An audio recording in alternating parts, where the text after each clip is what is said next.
Salut tout le monde, j'espère que vous allez bien les amis, on est parti pour une nouvelle vidéo. Avant de débuter, n'hésitez pas à vous abonner à la chaîne, il y en a encore énormément qui regardent les vidéos sans être abonnés, ça ne coûte absolument rien pour vous et ça permet évidemment à la chaîne de continuer à grandir, donc n'hésitez pas, un petit pouce bleu sous la vidéo et un petit abonnement sur la chaîne. Vous aurez évidemment aussi une notification quand une vidéo est publiée sur la chaîne, mais voilà, il n'y a rien de plus compliqué, donc n'hésitez pas les amis, tout se passe dans les liens. On va démarrer avec une petite information qui concerne un ancien joueur du Real Madrid qui a quitté le club très récemment, cet été, et on attendait d'en savoir un petit peu plus sur son avenir. Il ne s'était pas positionné, il n'avait pas retrouvé de club depuis quelques mois déjà après le mondial au Qatar. Il avait mis un terme à sa carrière internationale et il y avait beaucoup de rumeurs qui annonçaient donc une retraite pour Eden Hazard. Et bien cette fois-ci,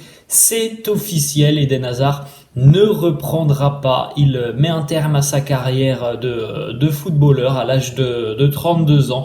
Alors le Real a évidemment communiqué hier, un petit communiqué officiel du club. Je vous le lis, il est juste à côté. Suite à l'annonce par Eden Hazard de sa retraite du football en tant que joueur professionnel, le Real souhaite exprimer sa gratitude et son affection à un joueur qui est arrivé dans notre club en 2019 et qui, au cours des 4 saisons où il a appartenu à notre équipe, a remporté 8 trophées, une Coupe d'Europe, un Mondial des clubs, une Super Coupe d'Europe, 2 championnats, une Coupe du Roi et 2 Super Coupes d'Espagne. Le Real souhaite à Eden et à toute sa famille le meilleur dans cette nouvelle étape de sa vie. On souhaite évidemment plein de bonnes choses à Eden.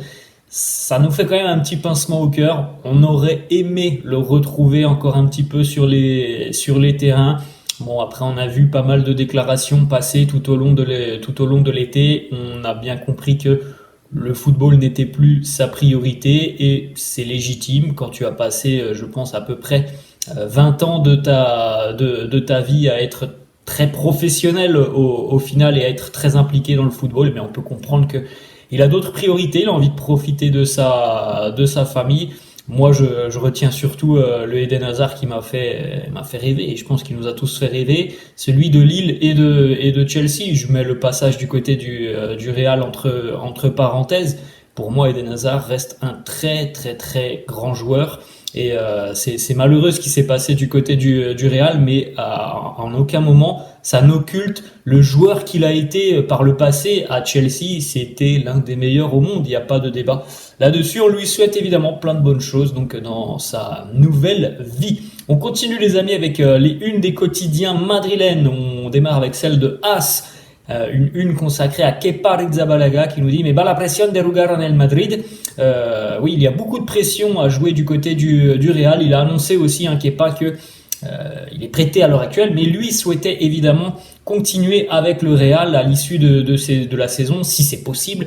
Si le Real envisage aussi peut-être pourquoi pas de transmettre une offre à Chelsea. Alors tout ça évidemment on en discutera du côté du club, je pense sur le courant de la seconde partie de saison. Il est évidemment aussi possible que Andriy Lunin quitte le club d'ici à l'année prochaine. Donc le Real sera aussi certainement actif sur le marché des transferts, parce qu'on peut penser normalement que lorsque Thibaut reviendra, la place de numéro 1, elle ne sera pas pour Kepa. On a une petite information aussi qui concerne le match de basket hier entre le Real et les Mavericks de Dallas. Une affiche spectaculaire où le Real s'est imposé 127-123. C'était le retour de Luka Doncic. Du côté de Madrid, on aura quelques photos dans quelques instants. On continue la une du quotidien Marca, Rossellou en une du quotidien Marca. On a pas mal de déclats de Rossellou.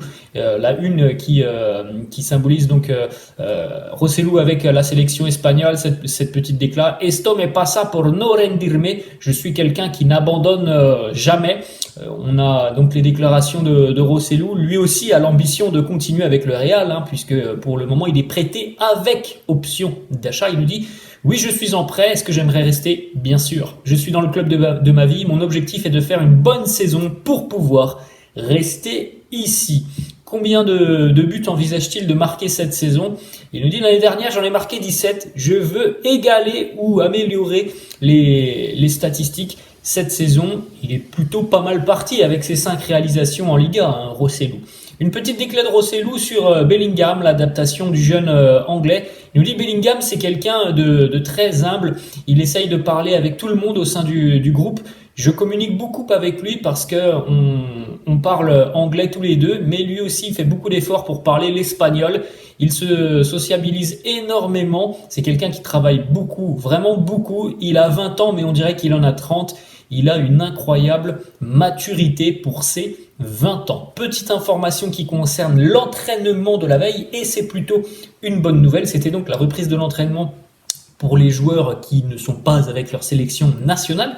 Et donc hier, Arda Güler et David Alaba étaient présents sur la pelouse du centre d'entraînement de Valdebebas. Ils ne se sont pas entraînés avec le groupe, il faut le souligner. Ils se sont entraînés à l'écart du groupe, mais voilà, le point positif, c'est qu'ils étaient donc sur le terrain. Ils ne sont pas allés s'entraîner à l'intérieur des installations dans le gymnase. Ils étaient sur le terrain, donc le retour avec le groupe approche. On continue les amis, on a une petite photo.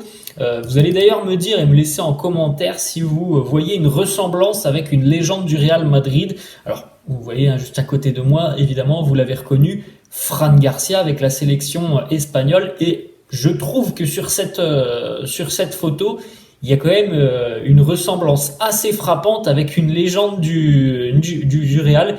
Et quand je dis légende, le mot n'est pas galvaudé. Laissez-moi en commentaire si vous avez trouvé à qui ressemble Fran Garcia sur cette photo.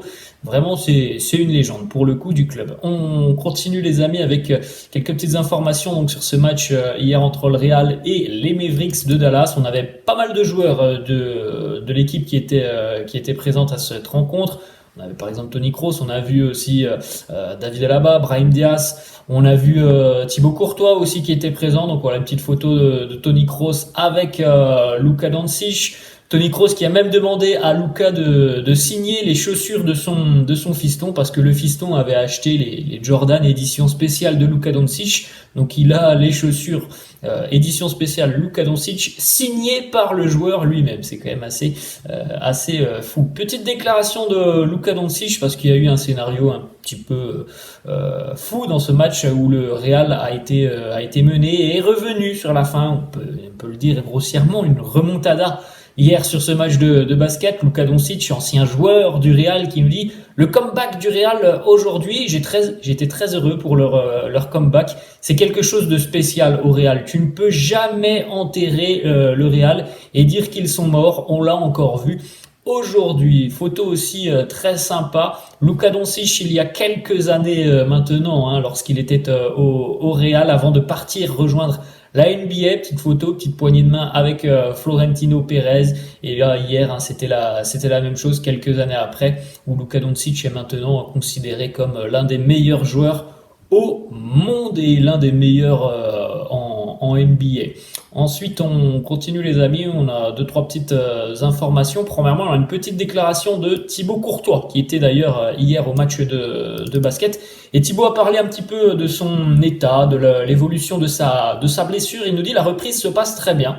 Je n'utilise plus de béquilles. Maintenant, je marche, je travaille, j'espère revenir le plus vite possible. On poursuit. Petite information sur les anciens sièges du Bernabéu qui sont customisables.